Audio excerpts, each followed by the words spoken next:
Ok, entonces el título de este tema, ¿están viendo mi pantalla? Sí. Sí, Ok, entonces, espérenme un segundo, es que el título del tema hace referencia a un tema que ya dio la anciana Terry. No sé cuántos de ustedes lo han, lo han podido ver. El título es ese, Patriarcado y Terrorismo. Entonces, no sé quiénes han podido participar de ese estudio.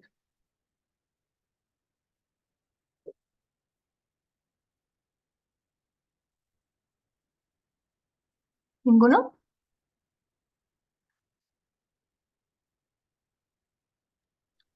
¿Ese fue hace mucho o no? Ese está, no es pues como en octubre, como en noviembre del 2023.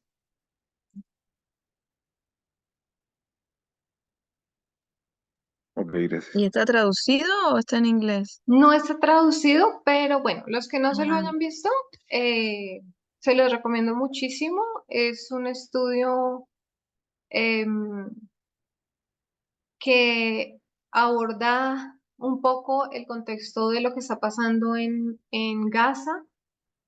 Y aunque yo voy a tomar algunos elementos, pues es recomendable que lo miren porque pues me voy a ir hacia otro camino en algún momento. Entonces, no está traducido, pero yo lo miré pues con subtítulos. Quizás ¿De ahora lo quién es pueda. el estudio? De la anciana Terry. Mm. Entré acá con compartiendo la pantalla. Espérame un segundo. Ahora sí. Ya. Ahí ven mi pantalla, ¿cierto? Sí, Sí, Ok. chiquititita, pero sí. ¿Chiquita? Sí, chiquititita. Yo estoy ¿Cómo? en celular. Ah, ok, pero. Ok. Bueno, Tal, entonces, tal, lo puse en el otro sentido. dime. No, perdón, que lo puse en el otro sentido y quedó un poquito más grande. Gracias. Ay, Perdón. bueno. No, no te preocupes, perdón, es que yo estoy enredada también acá porque quería poner dos pantallas y no he podido. Y bueno, vamos a intentarlo nuevamente. Bueno, pero entonces para iniciar, el estudio va a ser un recorrido inicialmente, reconocer algunos eventos que han estado pasando en Medio Oriente, como tener un contexto de que ese concepto de terrorismo sigue presente hoy, ¿sí? Y luego nos vamos a analizar un poco el marco profético, donde nos situamos de acuerdo a esa realidad que estamos viviendo hoy. Y luego voy a dar la introducción a un libro que es el que vamos a empezar a trabajar desde el ministerio. Vamos a estar abordando cada uno de los capítulos del libro espérame un segundo, de Demon Lover de Robin Morgan. Ese libro lo aborda la anciana Terry, algunos párrafos, y pues la idea es que lo abordemos aquí también algunos, pero pues lo que les digo es recomendable que vean el video, porque pues muchos de los elementos que ella toca yo los voy a pasar por alto. Entonces, eso.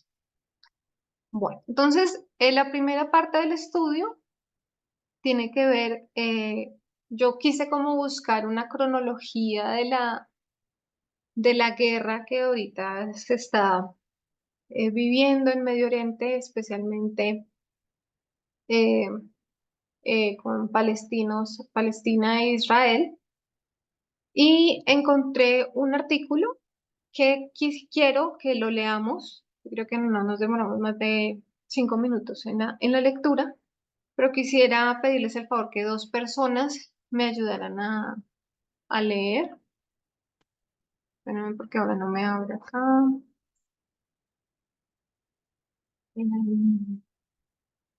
Mientras tanto, podemos mirar quién me podría. Yo aquí quiero vamos. leer, si puedo. Vale, Edurne. ¿Y quién más? La idea es que sean dos personas porque como es un artículo, Yo puedo leer también. listo. Entonces sería como un párrafo y un párrafo. A ver si logro. Bueno, Ok, ya. Entonces, este es un artículo, ya lo veo. Traducir. Y este es un artículo que es de un periodista que se llama Nicolás Christoph.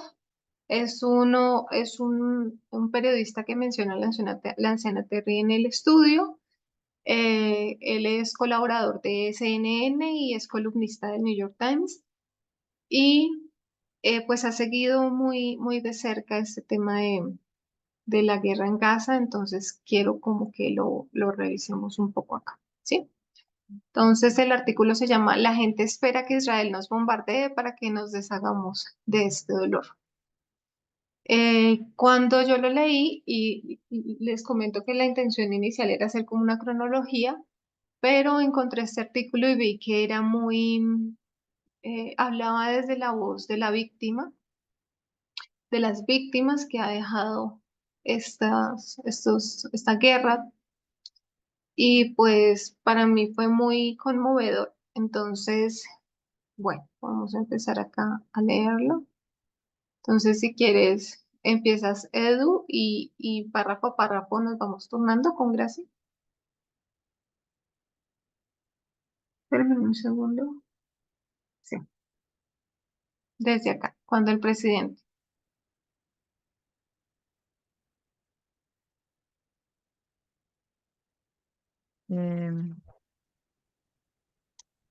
Eh, a ver.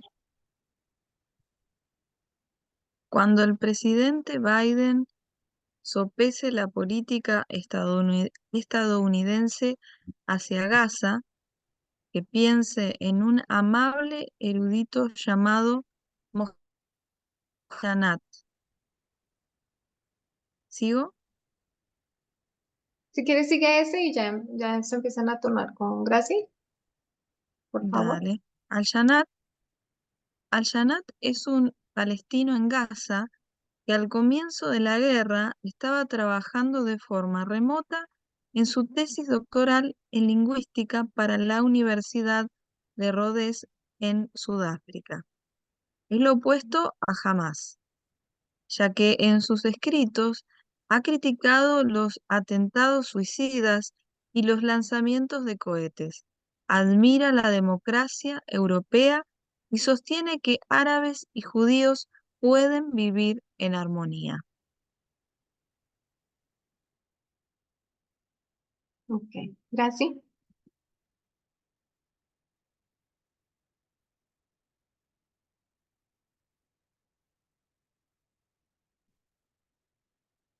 Gracias, ¿puedes leer lo que sigue? Y nos vamos turnando párrafo a párrafo. ay, estaba leyendo, perdón, no había visto. Ok, no te preocupes. Le he estado enviando mensajes de texto durante la guerra, pero su principal contacto externo ha sido Lindsay Houghton, una compañera estudiante de doctorado en Rhodes. Con el permiso de Al-Shanat, estoy citando sus textos a Houghton. No puedo verificar de forma independiente lo que escribe, pero encaja con lo que describen los trabajadores humanitarios. He recortado esto debe ser bueno, para menor longitud, pero él escribió en inglés y estas son sus palabras. 11 de...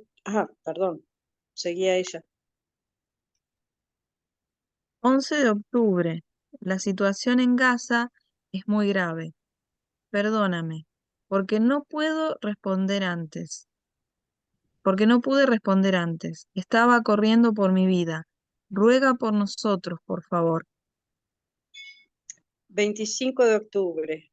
Mis hijos están muy, muy enfermos.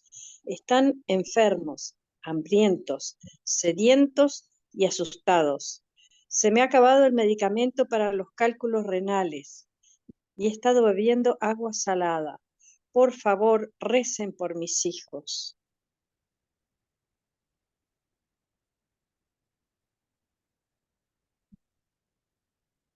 «26 de octubre. Anoche hubo fuertes bombardeos en nuestra área, corremos por nuestras vidas y perdí a 2 de mis hijos en la oscuridad.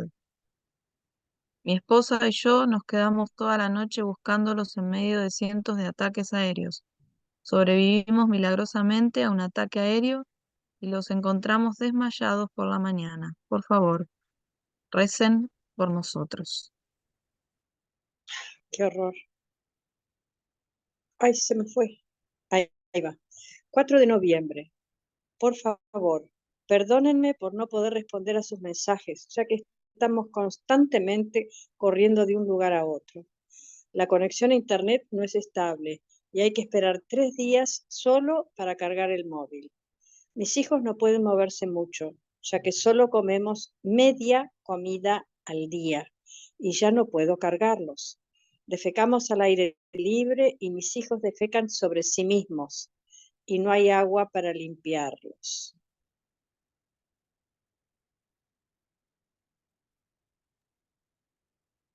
«14 de noviembre. Estamos comiendo hojas de árboles». 30 de noviembre. Estuvimos completamente aislados del mundo en los últimos 15 días. Mi hermana necesita una cirugía urgente. Está muriendo lentamente ante nuestros ojos y no podemos hacer nada al respecto. Su nombre es Fatema y es madre de 4 hijos. Oren por ella y por nosotros. 1 de diciembre, después de una pausa de una semana en los combates, he conseguido algo de harina, gasolina y aceite de oliva. Esto nos sostendrá durante las próximas 2 semanas. Ahora tenemos agua potable. De los últimos 7 días. Ruega por nosotros, por favor. La guerra se ha reanudado a las 7 de la mañana de hoy. 4 de diciembre. Fatema aún no se ha sometido a una cirugía urgente. El mundo nos ha abandonado. Ruega por nosotros, por favor.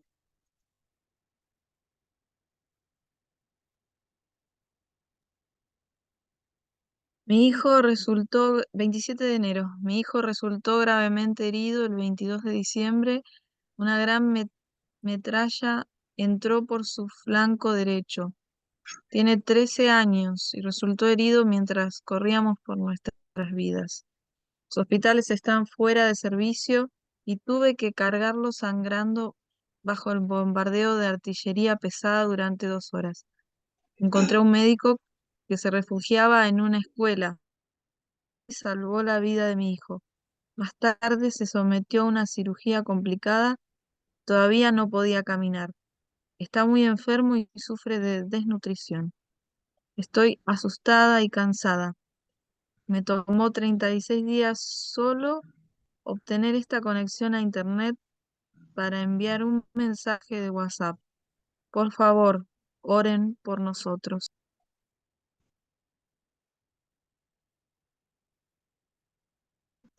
Ahí, gracias. 6 de febrero. Mi hermana Fatema aún no ha hecho su cirugía y todavía está esperando en el hospital en el sur.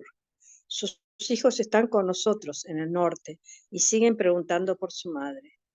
Fatema quiere volver al norte, pero Israel no permite que los del sur regresen al norte. No quiere morir sola en el hospital, quiere morir rodeada de sus hijos y su familia. No hay nadie que nos ayude a llevarla al norte para que muera y sea enterrada aquí.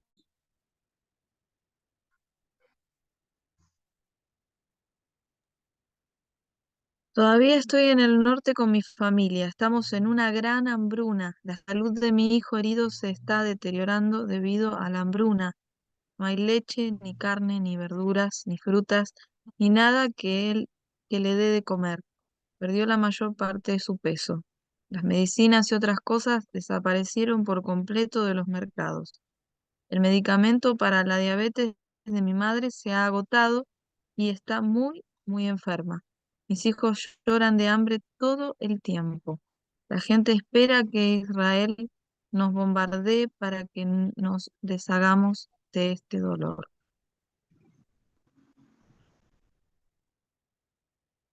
Poquito menos. Ay, gracias. 11 de febrero. El arroz del que estamos viviendo en los últimos 4 meses ha desaparecido por completo de los mercados. Mi esposa y yo hemos decidido comer una comida cada 2 días, solo para mantener a nuestros hijos vivos el mayor tiempo posible. Lo que nos queda es heno. Hemos empezado a molerlo, hornearlo y comerlo.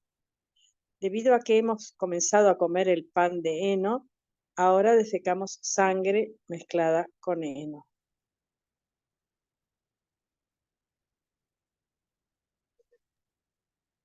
Perdí mi casa, mi coche y mi finca de olivos. Ayer mi prima perdió a su bebé de 2 meses porque no hay leche para amamantarlo, porque no hay nada para comer. Él era solo, él era solo ella y ella tenía 45 años. También perdió su casa y a su esposo en diciembre. Es una neurocirujana brillante. Ella se niega a comer y no ha dicho una palabra desde entonces. 29 de febrero.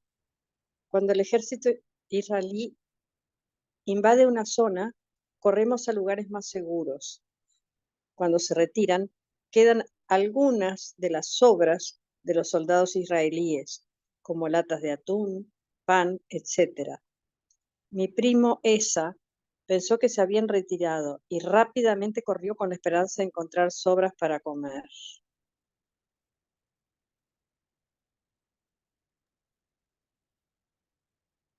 Después de que el ejército israelí finalmente se retiró, lo encontramos muerto, podrido y medio devorado por perros salvajes. Parecía llevar unas latas de atún. No pudimos enterrarlo porque su cuerpo estaba muy descompuesto. Lo cubrimos con arena y lo dejamos. Su nombre es Esa Al-Shanat. Tenía 20 años. Era estudiante de segundo año en el Departamento de Ciencias de la Computación de la Universidad de Gaza. Era un pianista brillante que quería estudiar música en Italia. Todavía recuerdo mi último encuentro con él. Tenía grandes sueños y estaba lleno de esperanza, paz y amor. Tenía mucha hambre y estaba muy flaco. Nos decíamos unos a otros que, a pesar de lo que se nos estaba infligiendo, no tenemos nada contra los israelíes más que amor.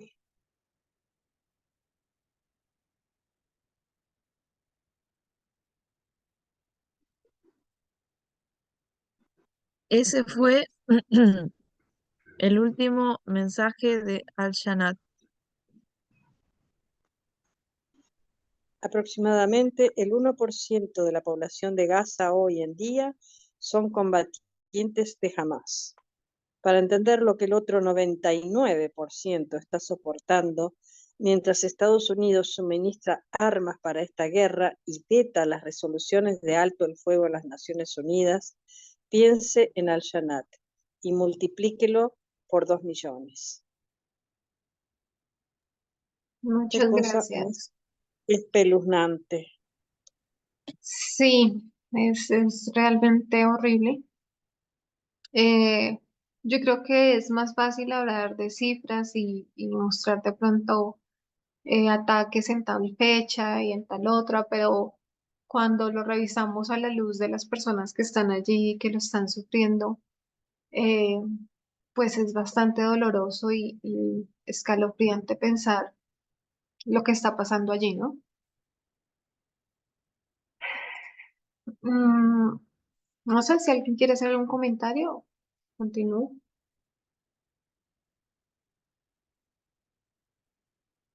Creo que mejor cronología que esa es imposible.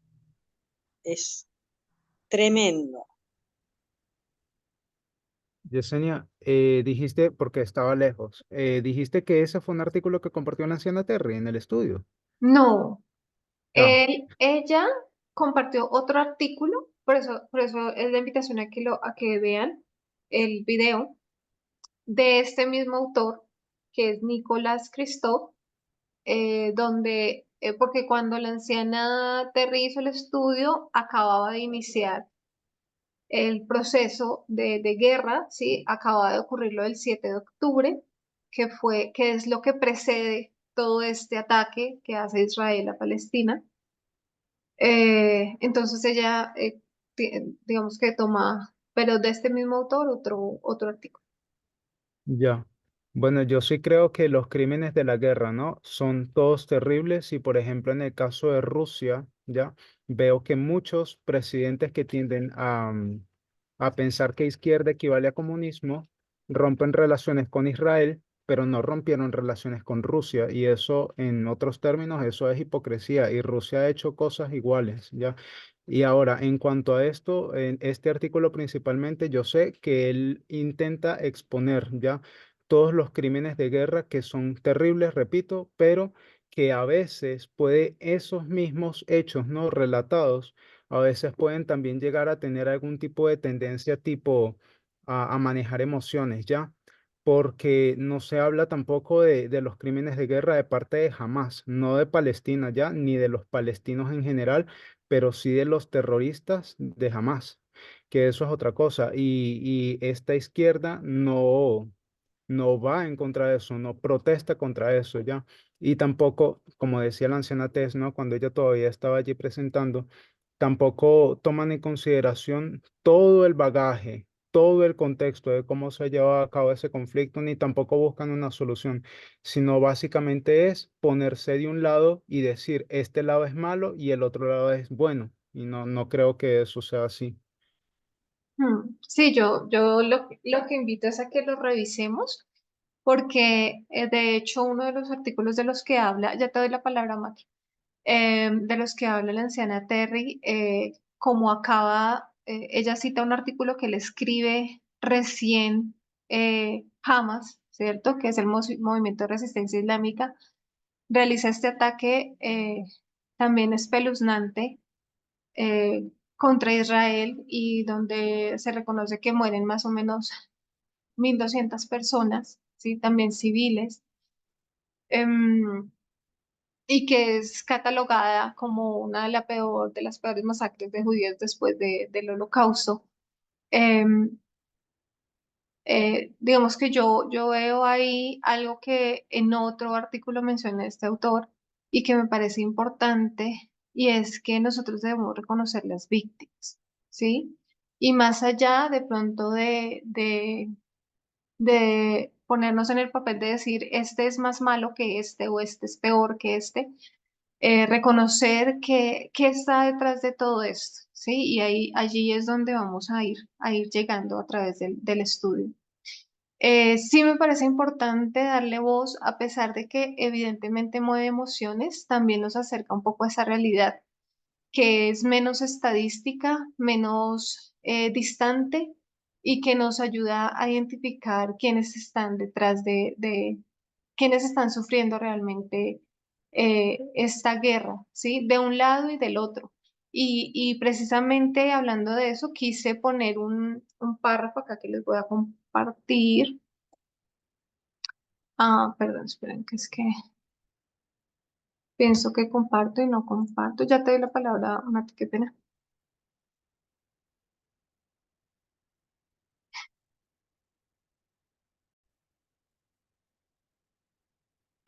Me pareció muy importante dentro de los comentarios que él hacía a lo que estaba ocurriendo. Dice, si tenemos una responsabilidad moral con los niños israelíes, también tenemos la misma responsabilidad moral con los niños palestinos. Sus vidas tienen el mismo peso. Si te importa la vida humana solo en Israel o solo en Gaza, entonces en realidad no te importa la vida humana. El consejo que esto lo escribió apenas ocurrieron el atentado, la masacre que realizó Hamas en Israel. Y él lo asemeja, y a ese punto quería también llegar, lo asemeja con los atentados del 11 de septiembre. Y entonces cuando nosotros escuchamos esto, que lo que ocurrió el 7 de octubre en Israel está poniéndose en paralelo con el 11 de septiembre, es un llamado a que nosotros pongamos nuestros ojos allí un poco, ¿no? Entonces él da este consejo, apenas ocurre esto, ¿no? Y entonces todavía no se había empezado a ver cuál iba a ser la respuesta de Israel. Dice, el consejo que los estadounidenses debemos ofrecer a Israel es triple y ciertamente difícil de seguir. En primer lugar, Israel tiene la razón de su lado cuando persigue a sus agresores. En segundo lugar, el combate urbano tiene un pobre historial en el logro de sus objetivos y un historial considerable de bajas horrendas. En tercer lugar, si tu brújula moral está en sintonía con el sufrimiento de un solo lado, tu brújula moral, tu brújula está rota y también lo está tu humanidad. Matías, Mati, ¿tú vas a decir algo? Sí, no sé si me acuerdo bien lo que iba a decir, pero eh, pensaba en el hecho de la diferencia entre Estado y gobierno, que yo estoy a favor de la existencia del Estado argentino, pero estoy en contra del gobierno, los gobernantes actuales. Y con Israel y Palestina pasa lo mismo. Yo estoy a favor de la existencia de que exista, o entiendo que está bien que exista un Estado de Israel o un Estado palestino, pero los que están gobernando son de lo peor que podría haber. Tenés en Israel la extrema derecha con Netanyahu y en Gaza tenés a Hamas, que son la representación de Sodoma. O sea, el ataque que hicieron es el abuso sexual como un arma de guerra. Ellos fueron a atacar, ni siquiera fueron a conquistar tierra, no, no, fue brutal. Entonces, al mismo tiempo, la respuesta de Israel es absolutamente brutal. Es como, es venganza sobre venganza y no hay nada de justicia en ninguno de los dos lados. Eh, Había algo más, pero me olvidé, así que me quedo solo con eso. Perdón, ya para no perder el hilo. César. Gracias, Matías. Sí, no, por resaltar eso y recordarlo, porque hay veces que nosotros, y lo repito, lo voy a repetir 10.000 veces, no importa, porque ya lo he dicho antes, pero lamentablemente nosotros, por nuestro contexto latinoamericano, desafortunadamente, sí tenemos una percepción equivocada y porque, a ver, desde la misma universidad siempre se enseña a los estudiantes, cuando se aborda el tema de Palestina, por lo menos en sociología, ay, no, Palestina es la víctima, no, no los dejan vivir, Israel los destruye, ya, o sea, lo ponen a un nivel, digamos, súper completamente inferior, cuando realmente ellos, o sea, jamás, que es un grupo terrorista, y no, no, eso no hay que quitarle las cosas como son, pues, o sea, los puntos sobre las íes. Y lo que ellos han hecho está mal, ¿ya? A ver, eso es un tema súper complicado. ¿Por qué? Porque obviamente uno no puede tomar como uno no puede decir, como decía Yesenia hace rato, uno es más malo que el otro o lo que sea. Eso no es así. La guerra ha traído como consecuencia todo esto. ¿A quién le gusta saber de que hay gente que está defecando sangre y, o sea, horrible, ya, que no pueden comer, o que no tienen ni para cómo sobrevivir? Eso está mal. ¿A quién se le ocurre? Es impensable que alguien apoye eso. Pero al mismo tiempo, bien la acotación que se hace de que es venganza tras venganza y que lamentablemente hay un precedente. Ese 7 de octubre hubo un ataque terrorista ya contra personas indefensas y cosas horribles, peores también o igual de malas que se han hecho como violación a bebés. O sea, no, eso es horrible también. Entonces lo que tiene que hacer el mundo, digamos, es parar con todo, que se sometan ambos partes, digamos, a un alto al fuego y, o sea, y que por favor separen las cosas de una vez, pero no tampoco llegar a minimizar, porque a veces se tiende a minimizar lo que es jamás, ¿ya? Y a poner a todos ellos como víctimas, cuando en verdad jamás es un grupo terrorista y los palestinos sufren por ese gobierno, porque los están gobernando gente que no está bien.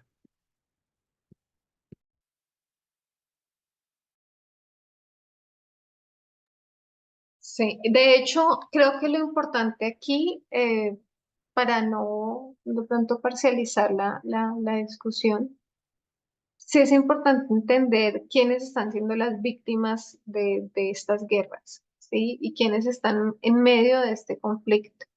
Y evidentemente, en ningún momento entrar a defender a un grupo terrorista, ¿sí? Porque de hecho, inclusive desde nuestra perspectiva feminista, sería indefendible, ¿sí? Pero tampoco es defendible decir que Israel, porque pues de hecho es el discurso que se ha manejado, simplemente está respondiendo, porque es que cuando yo respondo tengo una responsabilidad, es como cuando yo digo eh, que un hombre le pega a una mujer porque la mujer estaba siendo infiel y él solamente reaccionó a esa infidelidad. Y lo traigo a colación porque precisamente ese tema de lo personal es político viene mucho acá a, a, a colación a que empecemos a entender cómo esa masculinidad, cómo ese rol de que yo no me puedo dejar y de que eh, tengo que defender mi soberanía y mi nación y mi ideología y demás, viene respaldado por todo un entorno de masculinidades, ¿sí? Que es a donde quiero llegar. De ninguna manera defender a Hamas, pero tampoco defender la respuesta que se ha dado, ¿sí? Porque ha cobrado muchas vidas de los dos bandos, ¿sí? Y quería hacer como un recuento también. Vemos que este artículo que leímos se escribió más o menos en marzo, pero esa no es la historia completa, ¿sí? Evidentemente, cuando nosotros miramos hacia atrás, pues hubo un 7 de octubre, que les decía yo, nos llama la atención porque es un 7 de octubre que está en paralelo con el 11 de septiembre, ¿sí? Que se ha renombrado como el 11 de septiembre de Medio Oriente. Y eso para nosotros debe ser importante revisarlo, ¿sí? Pero también reconocer que hoy Gaza es reconocido también por la UNICEF como el lugar más peligroso del mundo para ser niño, ¿sí? Y que dentro de la revisión documental que hice, encontraba, por ejemplo, que, miremos estas cifras, en los primeros 18 meses de la actual guerra de Rusia en Ucrania, al menos 545 niños fueron asesinados. Em, Según el recuento de Naciones Unidas, en 2022 murieron a causa de todas las guerras del mundo 2.985 niños. En contraste, en menos de 5 meses de la actual guerra israelí en Gaza, las autoridades sanitarias informan de más de 12.500 niños muertos. ¿Sí? Entonces, eso es importante. Y lo que yo digo acá es que nosotros revisemos que evidentemente no hay cómo defender un grupo terrorista, no hay por dónde, pero sí que revisemos quiénes están sufriendo esta guerra. Y sí hay muchas víctimas eh, de las cuales es importante hablar y mencionar y dar voz a esas víctimas. ¿Mm? Entonces, quise tener esta introducción porque como el tema es patriarcado y terrorismo, entonces quería como que revisáramos la actualidad de este tema, ¿sí? Que es un tema que lamentablemente sigue muy vigente y el libro que les mencioné, eh, aunque ya fue escrito hace varios años, sigue teniendo vigencia, teniendo en cuenta esto que está ocurriendo hoy en día. No sé si quieren hacer alguna otra acotación para ya pasar a mirar la línea. Eh, no sé si vas a hablar. Bueno, o sea, quería mencionar un poco lo que también he visto. Sí, claro, lo que mencionamos de buscar el culpable como hace el mundo ahora, ¿no? Del conflicto, bueno, no es nuestra labor, como dice, ponernos de un lado. Incluso en las redes está muy, digamos, como dice ya, las personas están echando el culpa a Israel, a Estados Unidos, ¿no? Por esto. Y ya se levantó algunos movimientos antisemitas, yo veo mucho rechazo ahorita, ¿no? Mucho insulto en las redes. En las universidades de Estados Unidos también ya ha habido protestas fuertes, incluso acoso contra estudiantes judíos. Creo que esto simplemente, claro, nos hace ver nada más que eh, el mundo está girando hacia la violencia y lo que yo en un momento vi mucha información en contra de Israel, como, bueno, como dijo César, ¿no? Que acá en Latam lo ven de otra manera, pero es verdad, ¿no? O sea, más o menos es lo que veo. Y también contra la izquierda progresista, ¿no? Que está también en contra de Israel. Incluso esta mujer que se llama Judy Butler, creo por ahí, algún libro por ahí han referenciado acá también el movimiento. Ella, que es un referente feminista, hace poco habló que Hezbollah y Hamas era como parte de la izquierda global. Entonces, eso fue como utilizado por la derecha para obviamente menoscabar nuevamente a la izquierda, ¿no? Progresista y como esa contradicción bueno, de derechos que ellos buscan para las personas o la igualdad no es coherente con las ideas sobre el conflicto en Gaza, ¿no? Y, y eso. Ok, gracias, Matías. César. Qué pena andar interviniendo tanto. No, Matías, solamente una corrección. No es la izquierda progresista, es la extrema izquierda, ya que es diferente. La extrema izquierda, ese es el peligro. La izquierda progresista busca igualdad en derechos. Y sí, o sea, y tienes toda la razón. Mucha gente de la derecha torció el discurso para ahora catalogar toda la izquierda como mala. Y no, no es toda la izquierda mala, es solo un sector y es la extrema izquierda.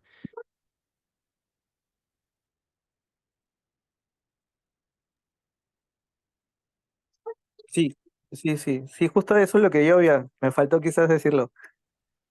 Por lo que nosotros sabemos, ¿no? De la izquierda radical, esas son ideas de ellos, pero yo veo que muchos le están echando a la izquierda progresista, digamos, también parte de esas ideas y bueno, eso obviamente afecta también a las personas que buscan los derechos humanos, ¿no? Por ejemplo, yo veo mucha gente que habla de derechos humanos y también lo tildan como que solamente es para, de alguna manera, salvar delincuentes o proteger delincuentes. Acá en Perú también pasa eso, ¿no? Mucho de eso.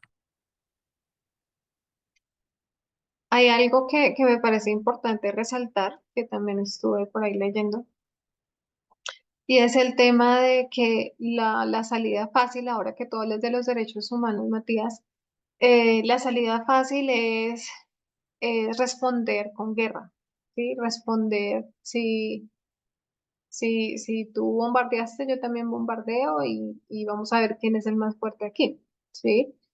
Y si nosotros lo ponemos en todos los contextos y lo ponemos en lo personal, cuando hicimos el estudio sobre crianza respetuosa, hablábamos también un poco de eso, de que la salida fácil es el golpe, ¿sí? O sea, si mi hijo me contesta feo, si mi hija es grosera, si la salida fácil es golpear, es responder de la misma manera o es a través de esa violencia callar la voz del otro y mostrarme fuerte y con autoridad.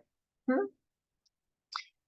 Eh, y no debe ser así, ¿sí? Digamos que nuestra postura eh, es sentarnos a la mesa a través del camino largo, de la puerta angosta, que es dialogar, eh, hablarlo, tratar de buscar acuerdos. Pero evidentemente eso es un poco más fácil en un escenario más pequeño y menos hostil, pues que el que estamos viviendo a nivel mundial y pues más en Medio Oriente, donde pues hay mucho más de lo que podríamos seguir tejiendo sobre lo que está ocurriendo, ¿sí? Pero digamos en un contexto general, lo que quería mostrar eh, es muy lamentable lo que está ocurriendo. Hay muchas personas que están sufriendo por esto, que siguen sufriendo de ambos lados. y el que nosotros tengamos una visión de pronto, no, yo estoy más a favor de Israel porque es que ellos han sufrido más y han sufrido perseguición, o yo estoy más al lado de los palestinos porque eh, lo que sea, o digamos que hay que mirar también más bien el tema de quiénes son los afectados, eh, y qué pensamiento está detrás de ese tipo de respuestas, ¿sí? Que es a donde hemos querido llegar. No sé si hay algún comentario más.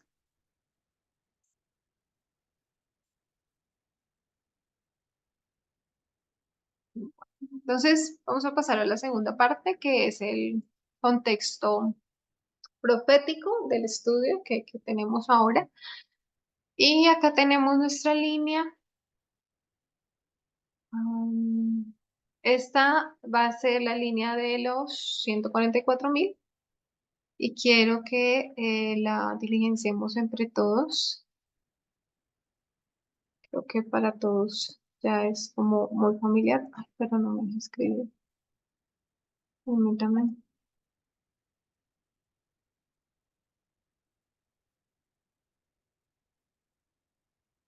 Y acá.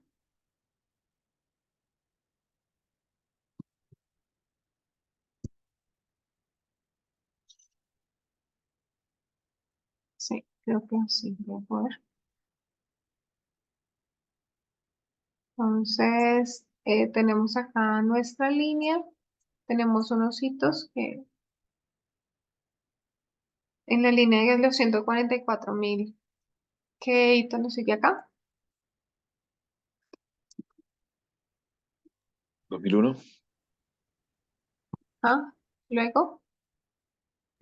decreto dominical, cierre de Puerta de Gracia y Segunda Avenida.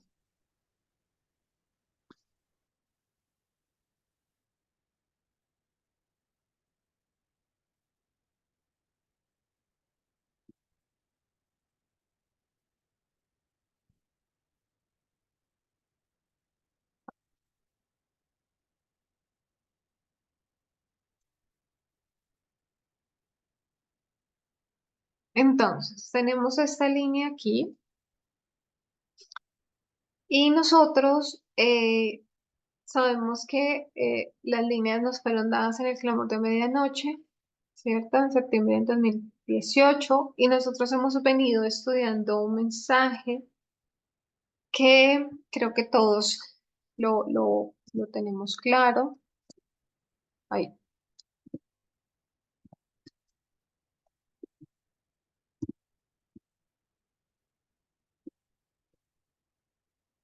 que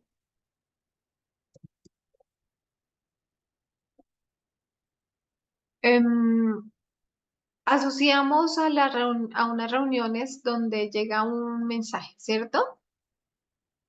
Em, entonces nosotros tenemos que Boston es una de las reuniones en la línea Millerita que nosotros ya hemos manejado. ¿Recuerdan la fecha?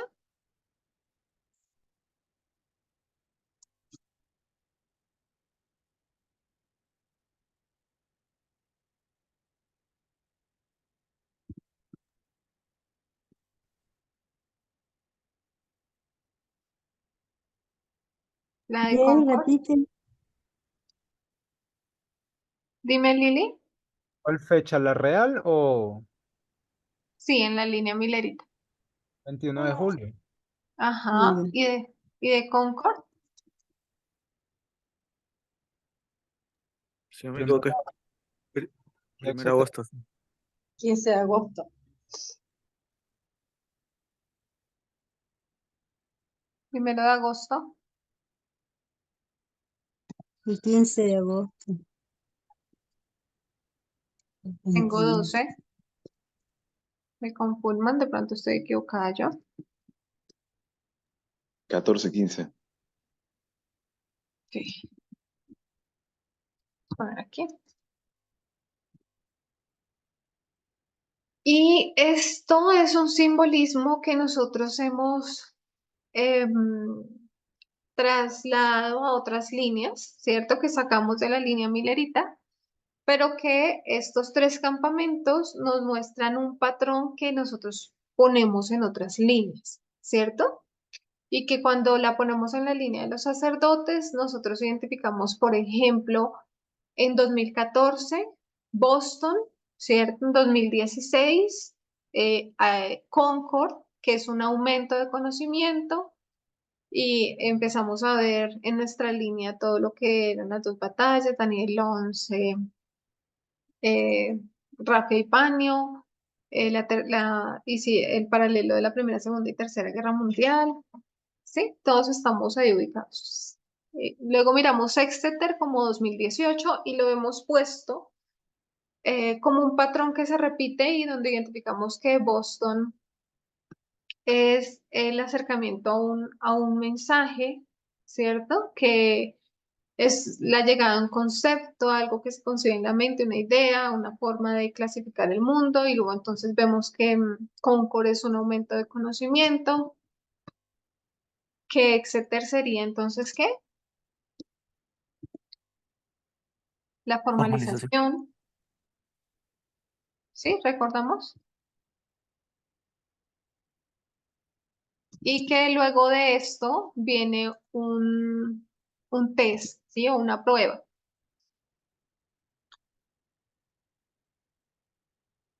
Entonces, si nosotros pensamos en la línea de los 144.000, voy acá a dibujar, si puedo, dos líneas. Porque nosotros vemos que aquí hay dos hitos acá en el medio, ¿cierto?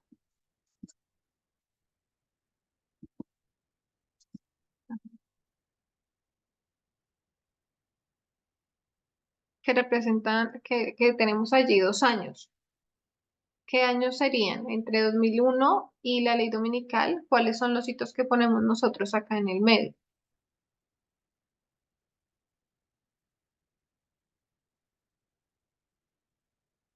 En la línea de los 144.000. 2019, 2021. Exacto. ¿Ah? Ay. Entonces acá tenemos un hito menor que llamamos, que es 2019, y tenemos otro hito que es,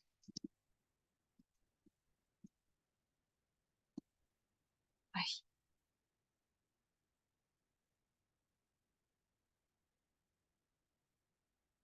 está resultando más difícil de lo que creí. Un momento, para que se vea como ordenado.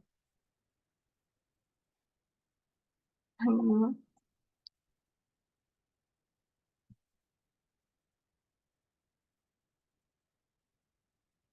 Bueno, ya. Entonces, tenemos dos hitos aquí que marcamos en nuestra línea y en esa línea nosotros marcamos que acá tenemos unos mensajes, ¿sí? ¿Cuál fue el mensaje acá de 2019?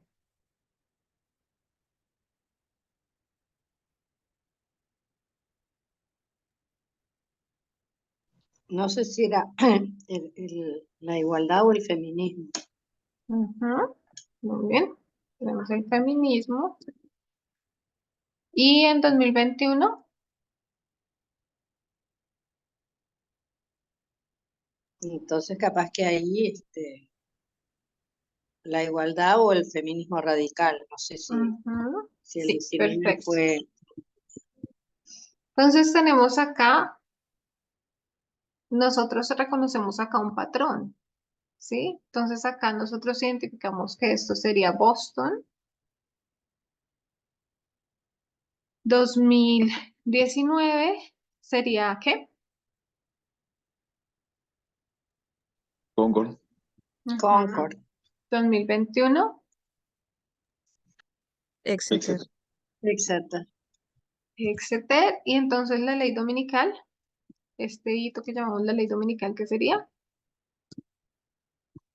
Un test o una prueba, ¿cierto?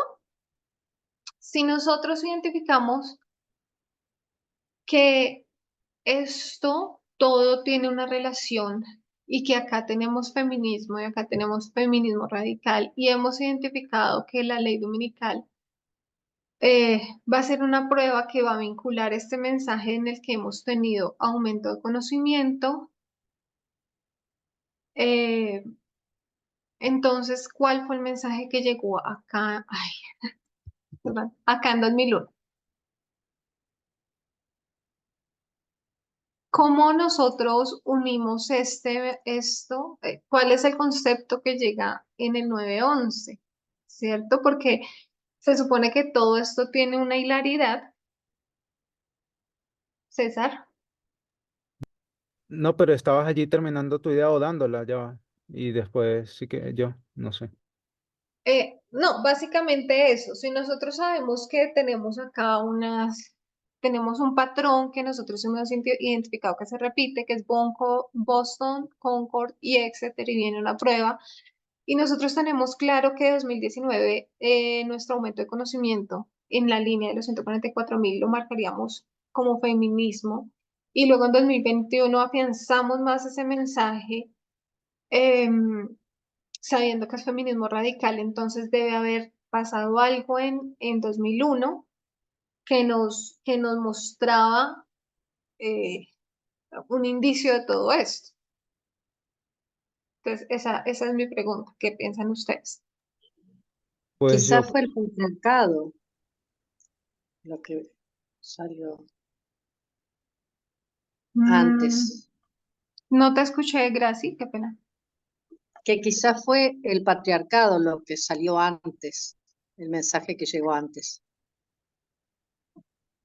Ok, no sé. ¿quién más? César. pues, yo creería que en ese sentido, ¿no? El 2001 me hace recordar, ¿no? De obviamente los eventos del 9/11 y recuerdo que los Estados Unidos comenzaron a tomar unas medidas que eran bien que iban en contra de la igualdad en sí. Pero digamos, es una parte de la igualdad que hoy en día no es tan relevante, pero que hace parte de la igualdad y es el tema de la xenofobia, el tema del nacionalismo, ¿no? De los Estados Unidos, de Occidente contra Oriente.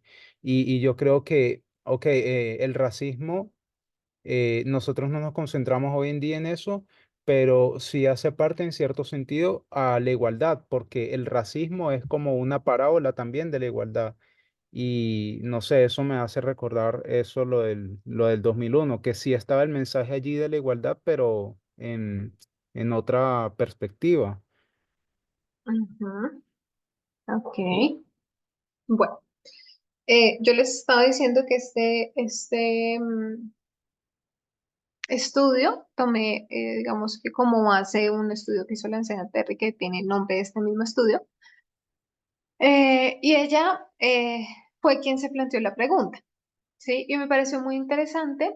Ella expone en el video que ella empezó a hacer a rastrear información que la llevara a entender eh, este hito acá relacionado con estos dos. Y ella expone que encontró un libro, ya les pongo acá el nombre, un libro que fue escrito acá en este hito. Vamos a poner esto, que se llama Septiembre 11 de 2001 y Perspectivas Feministas. Entonces ella manifestaba que era muy difícil encontrar voces femeninas em, hablando de, por ejemplo, del 9/11, del 2001, ¿sí? Del atentado contra las Torres Gemelas. Y recordemos que estábamos equiparando el 7 de octubre, ¿sí? Del atentado terrorista contra Israel con 2001. Y entonces este libro empieza a recoger una serie de voces de mujeres desde una perspectiva feminista que habla sobre el por qué se dio esto y pues como la historia que lo antecede eh, y demás. Y es uno de los libros que empieza a dar voz a las mujeres en todo este discurso que se empieza a levantar después del 9/11, ¿sí? Y Lancia Terry empieza a investigar este libro y en este libro se cita un otro libro, que es el que vamos a trabajar nosotros. Ese libro es el de, ya les pongo acá la imagen, es el de Robin Moore. Es una de las mujeres que escribe en este otro libro. Sí, es una de las primeras mujeres que aparece allí. Y este libro de Demon Lover es un libro que se escribió en 1989 y que cuando ocurre el atentado de las Torres Gemelas, em, muchas de las mujeres fueron a buscar esta referencia porque allí narraba mucho cómo el terrorismo tiene su base en la masculinidad hegemónica que se ha tejido en esta sociedad, ¿sí? Y este libro entonces de Demon Lover es un libro que podemos trazar desde, no solamente desde acá, desde 2001, sino que también lo podemos empezar a reconocer acá. Voy a poner solo las iniciales.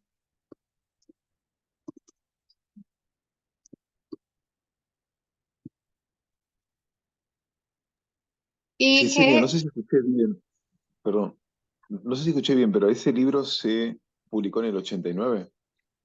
sí, el libro se publica por primera vez en el 89 y luego de los atentados del 11 de septiembre hay una segunda publicación. Y Ok, gracias. entonces, sí, y precisamente, digamos que la importancia de este libro es que abarca todo, toda esta perspectiva de los atentados, ya la venía abarcando desde acá, desde 1989, y lo que hace en este año es simplemente escribir una nueva introducción y se reedita el libro y vuelve a ser publicado. ¿M? Pero eh,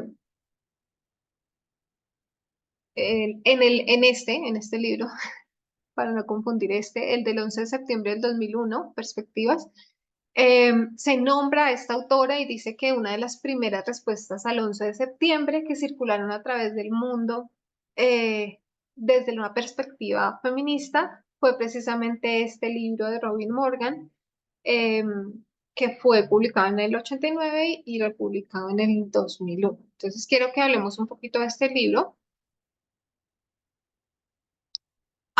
Pero bueno, quiero que revisemos si fue claro este planteamiento acá desde la línea.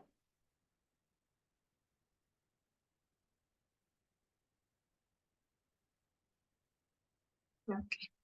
Entonces, Robin Morgan es una escritora y activista, eh, periodista estadounidense, que venía trabajando este tema del terrorismo asociado al concepto de masculinidad desde desde el 89.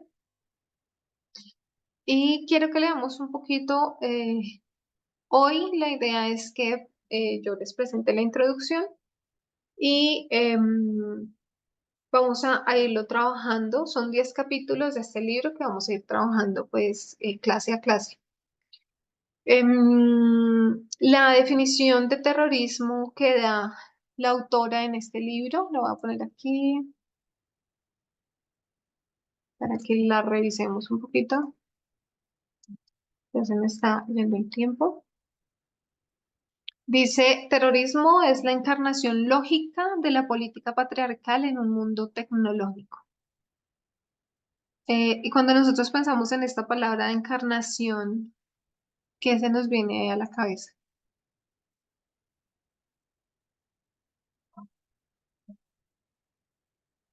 Jesús. Ujú, ¿cierto? Porque es la personificación de la carne.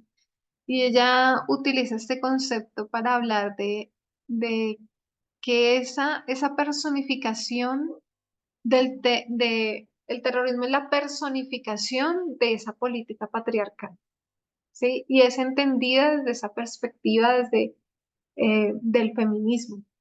y por eso es importante que nosotros abordemos este texto. Mm, entonces, no sé si alcanzamos a leer, yo había puesto acá varios párrafos, pero quiero que no dejemos es el más largo, pero quiero que no terminemos el estudio sin abordar este texto que me pareció muy, muy importante. Y ella lo que hace aquí, antes de leerlo, es empezar a identificar que el mejor predictor de la tranquilidad de un estado se ve en cómo se trata a las mujeres en ese estado, ¿sí? Y entonces hace un vínculo respecto a las respuestas estatales con el tema personal y cómo se trata a las mujeres, ¿sí? Y entre muchos postulados que ella expone en el libro, dice que cuanto mayor es la brecha entre hombres y mujeres en una sociedad, es más probable que esa nación se vea involucrada en conflictos dentro, e interestatales, ¿sí? Y entre más grande esa brecha, es más posible que ese Estado sea agresor, que use la fuerza primero, que la use como respuesta, que recurra a niveles altos de violencia.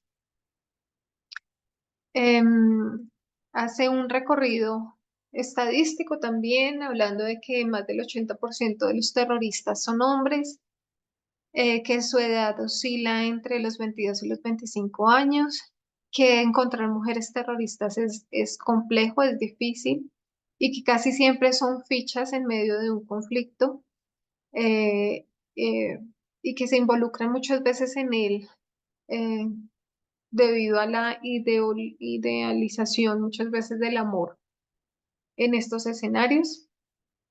Entonces, es un libro que es importante porque nos ayuda a enlazar lo personal y lo político en el tema de las violencias, eh, y de la violencia estatal también, y de la violencia que se teje a partir de todos estos grupos terroristas. ¿Listo? Entonces, quiero leer este párrafo, es un poquito largo. Bueno, no sé si alguien más bien me ayuda a leerlo. Yo lo leo. Gracias. Dice, la dureza debe aprenderse. Uy, se movía algo. Ahí está. La Fui yo. dureza debe aprenderse y mantenerse a toda costa. Lo mismo ocurrió con Mohamed Atta, el hombre de 33 años que se cree que es el cabecilla del mundo ataque al World Trade Center y haber pilotado el avión que se estrelló contra la primera torre. Era el hijo menor y el único varón de una familia egipcia de clase media, y creció como sus hermanos mayores, aterrorizado por su padre. Mohamed Al-Amir Atta, señor, abogado, ha concedido entrevistas en las que se enorgullece de haber sido disciplinado tan estricto con sus hijos. Casi nunca salían de casa, excepto para ir a la escuela. Es por eso que mis dos hijas y mi hijo son académica y moralmente excelentes. Pero Junior fue una decepción. Era muy gentil. Yo le decía, endurece mucho, muchacho.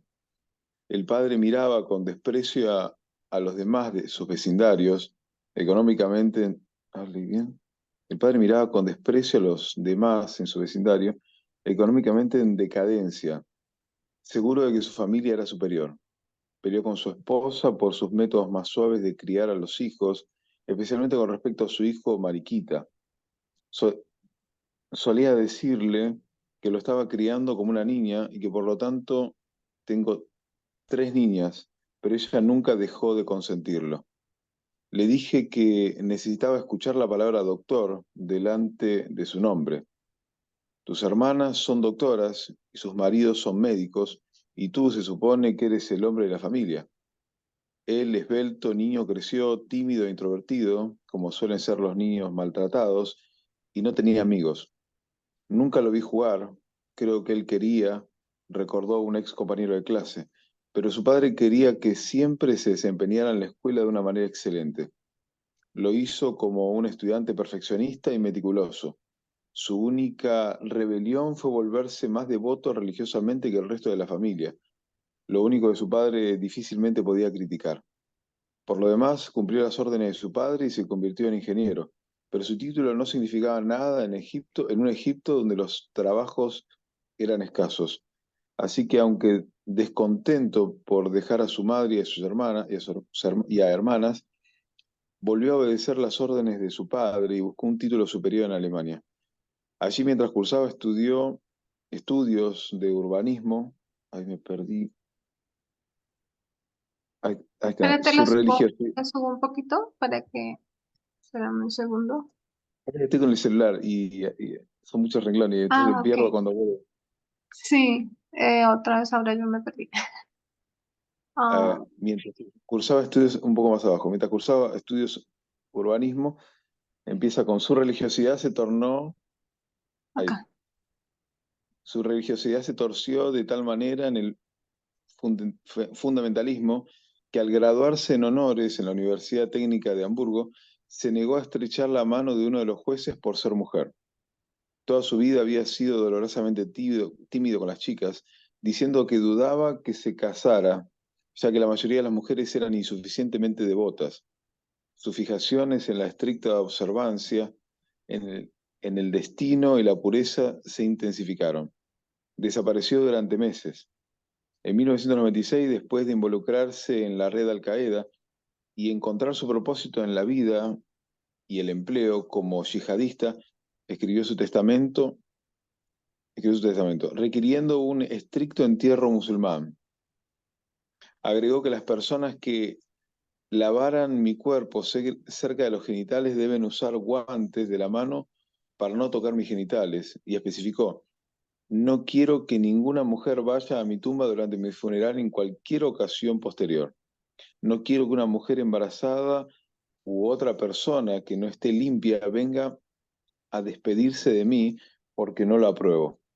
Solo una vez, solo una vez su pureza autodisciplinada aparentemente lo abandonó, dos noches antes del día en que supo que moriría. Luego, en una exhibición tan irónica que ni siquiera una feminista podría haberle inventado, él y dos cómplices fueron al Ping Pong Pony Street Club en Red Every Jockey Sport Bar en Daytona Beach. No sé qué es un club de mujeres. Ujú. Florida, cerca de donde había asistido a la escuela de vuelo. Allí bebían, juraban derramamiento de sangre contra Estados Unidos, jugaban videojuegos y gastaban hasta $300 cada uno en vodka y en bailes eróticos. Cuando se le contó esto en el Cairo, Ata padre montó en cólera, menos por las crecientes pruebas de la participación de su hijo en Al Qaeda que por el vodka y las mujeres. 13 estribillos dominaron las instrucciones a los colegas operativos que se encuentran en los efectos del hijo después de los ataques.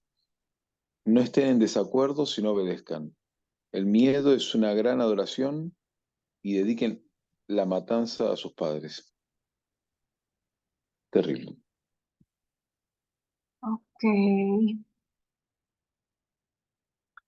no sé, ¿tienen algún comentario? Un horror. Ujú.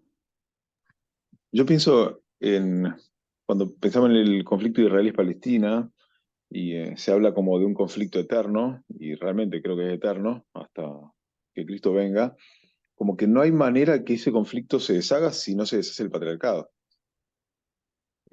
Casi como si diríamos que la solución a todos los problemas es que gobiernen las mujeres. O sea, si prohibiésemos los gobiernos de hombres y las religiones dirigidas por hombres, esos grandes conflictos seguramente terminarían. Y esto es patriarcado en todos los tratos entre personas. Sí, esa es la postura del libro, básicamente, y es como em, el patriarcado, el terrorismo existe porque el patriarcado todavía existe. Entonces, el patriarcado es la raíz de todo este terrorismo y entonces va enlazando toda esa crianza, toda esa perspectiva de que es ser hombre en una sociedad hasta tener como resultado eh, esta identidad que encuentra esta persona en la guerra, ¿sí? Entonces, cuando se va enlazando la violencia leve en el hogar, eh, y eso se va creciendo y eso se va consolidando hasta llegar a una violencia extrema como son estos actos de terrorismo, donde el hombre actúa como héroe y mártir, ¿sí? Y es un concepto que ella va a estar revisando en el libro y donde se va planteando la idealización de ese hombre que es héroe, pero que a su vez actúa como mártir a partir de este concepto de masculinidad. ¿Mm? Mm, ¿Ustedes están viendo mi pantalla todavía? Sí. Ok. ¿Quieren agregar algo más? Yo, pues ya se nos está cumpliendo el tiempo, entonces no voy a leer otros textos de la introducción, pero digamos que la invitación es a revisar este libro y a revisar también el video que plantea la anciana Terry. Jessy, ¿podrías enviar el libro? Tú lo tienes en PDF, ¿no? Yo lo tengo en PDF en inglés y estamos haciendo la traducción por capítulos al español. Entonces, Ah, ok. si lo quieres al español, pues estamos un poquito más demorados, pero ahí lo estamos haciendo también. César. Sí, que, por ejemplo, digamos, ese tipo, o sea, es que me hace recordar mucho lo que planteaba Elena, ¿no? Sobre perfecta igualdad y en cambio el Islam como la falsificación representa es el perfecto patriarcado. Y realmente ahí también uno se da cuenta que muchas de los conceptos, ¿no? que se maneja dentro del mundo islam definitivamente impacta, pero de una forma brutal en la adultez. O sea, básicamente con solo el hecho de entender de que el cielo para ellos es un harem lleno de mujeres, ya allí ya uno ya determina como que, ok, bueno, entonces ya así las ven como un premio, ¿entiendes? Y nada, o sea, una de las motivaciones también que tienen los yihadistas, los que llevan, ¿no? Esta lucha santa que ellos dicen es eso, es la de llegar a ese cielo donde los hombres se les recompensa con, no sé cuánto es la cantidad de vírgenes que dicen allí, pero bueno, o sea, es eso. Es, sí, o sea, es como guardarse, ¿no? El tipo de ideología que uno está siguiendo. Ok, sí. Bueno, Una entonces, pregunta, una pregunta, Matías, Jessy. ¿Ese libro es del 89 o del ese es libro del que es? 89, Y en el reimpreso en 2001, el... o sea, y en el 2001 entiendo que se empezó a vender más, algo así. Exacto, debido a la demanda que tuvo, porque dice que muchas empezaron a buscar una respuesta también desde el feminismo y entonces empezó a venderse mucho ese libro y entonces tuvo que hacerse una reimpresión, una reedición. Mm, ok. Porque también por ahí sale, si no me equivoco, los cuatro jinetes, ¿no? Que son del ateísmo, que hablan también del Ujú. Islam y creo que también están ahí, critican al Islam, ¿no? La estructura patriarcal. Bueno, no se basan mucho en las desigualdades, pero se basan más en la religión, ¿no? Sin embargo, ellos dicen que la religión igual oprime a las mujeres y bueno, todo eso también, pues. Sí, no lo había pensado, pero quizás ahí tenemos como dos fuentes de información, ¿no? Una desde el ateísmo y desde esa perspectiva de los cuatro jinetes y otra desde el feminismo radical, tal vez. Bueno, entonces, para ya finalizar, em, si nosotros pensamos, bueno, y eso hoy, cómo lo traemos y cómo en qué contexto lo pondríamos o qué mirada le daríamos a ese texto? tiene que ver mucho con que para entender no es lo que va a pasar en la ley dominical, nosotros siempre vamos retrocediendo, ¿cierto? Y necesitamos mirar acá este tema acá, 2001, Boston, que nos va a dar luces en la ley dominical, ¿cierto? Y cómo entendemos nosotros ese conflicto del terrorismo y de la violencia, y si nosotros pensamos en la línea de Edén a Edén, identificamos también ciertos factores, que es, por ejemplo, acá en este primer conflicto, hay un protagonismo de una mujer, ¿sí? Sin embargo, en las historias que siguen, ese protagonismo ya no se ve, se perdió por completo. Y algo de lo que habla el libro y que también hacía mención la anciana Terry es cómo se va perdiendo la, la mujer en ese conflicto, cómo entra a jugar un papel tan importante, por ejemplo, acá en el conflicto de Caín y Abel, ¿sí? Un tema de adoración que narra la historia de dos hombres que, eh, donde hay una violencia de uno hacia el otro y, y siempre el papel de la mujer allí rezagado, ¿sí? Entonces ella hablaba como allí había una madre que estaba sufriendo, ¿sí? Había una mujer que estaba en medio de ese conflicto y que eso no se ha perdido hasta hoy, ¿sí? Sino que siempre como objeto de guerra, como parte del trofeo, las mujeres han estado allí en medio del conflicto como objetos, ¿sí? Tal vez no nombrados, que empiezan a jugar un papel muy invisible dentro de estos escenarios de violencia. Y lo mismo acá, nos habla de Cam, nos habla de Seth, de los hijos de Noé mismo, pero también se invisibiliza a esa mujer, a esa esposa, a esa madre que estaba detrás de ese conflicto que se generó, que pierde a uno de sus hijos, pero que es totalmente invisibilizado. ¿No?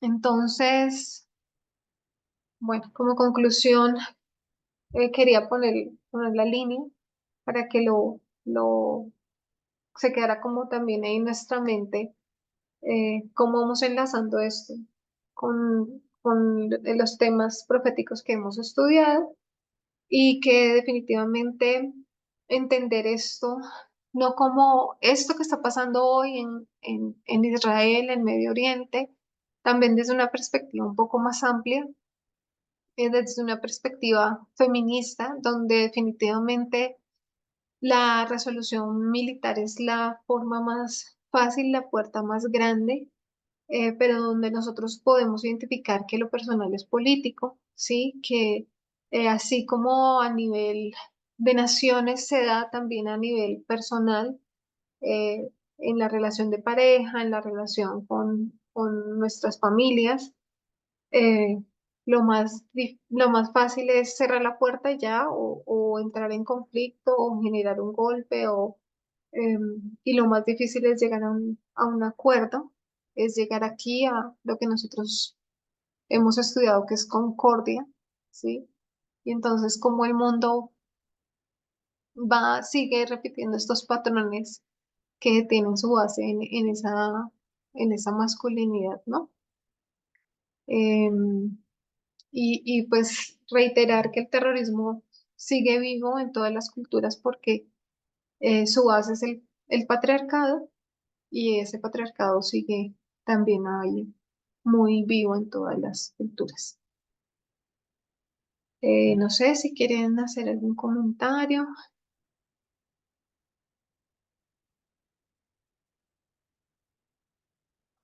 Gracias, Yesenia, porque si me hiciste, por ejemplo, esta última parte, ¿no? La última sección del estudio sí me hizo entender más sobre, en verdad, la complejidad del tema, porque no es solamente un tema militar ni diplomático, o sea, es que realmente se tiene que erradicar una mentalidad, porque en sí, como lo decías, ¿no? El terrorismo hay en todas partes porque ya está allí, o sea, está inherente a la sociedad, inherente a la mentalidad, a la cultura de todo el mundo.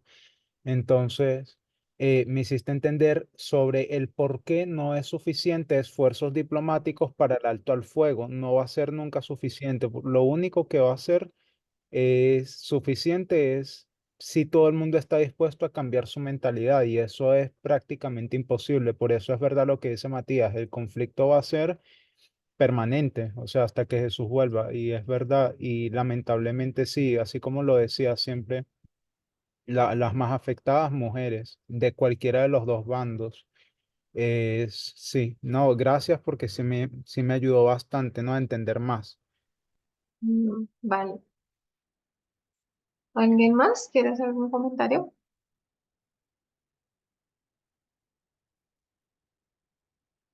Si no, pues entonces invitarles para que nos acompañen en los otros estudios que vamos a ir desarrollando el capítulo a capítulo del libro. Y no, vamos a dar gracias a Dios. No sé, Edita, ¿tú quieres hacer la oración final? Por favor. Sí, claro. Oremos. Buen Dios que estás en los cielos, te damos las gracias por este día. Gracias por que hemos estudiado tanto las clases en la mañana como esta clase ahora. Gracias, Señor, por hacernos recordar estas cosas que suceden y cómo el patriarcado ha dañado tanto a las personas y cómo esto impacta, Señor, en cada uno de nosotros, en cada persona y cómo nosotros podemos verlo em, de una manera más amplia. Señor, te ruego que nos ayudes cada día a entender estas cosas, a saber comunicarlas si es necesario. Em, Ayúdanos cada día, danos mucha sabiduría, como lo has hecho hasta ahora. Y muchas gracias por todos los que estaban presentes en la clase. Te ruego que te quedes con nosotros ahorita en la noche. Y gracias, Señor, por esta semana que viene. Gracias por tomar control eh, y ayudarnos, Señor, enseñarnos cada día en las pequeñas cosas de la vida que pasan, pequeños actos.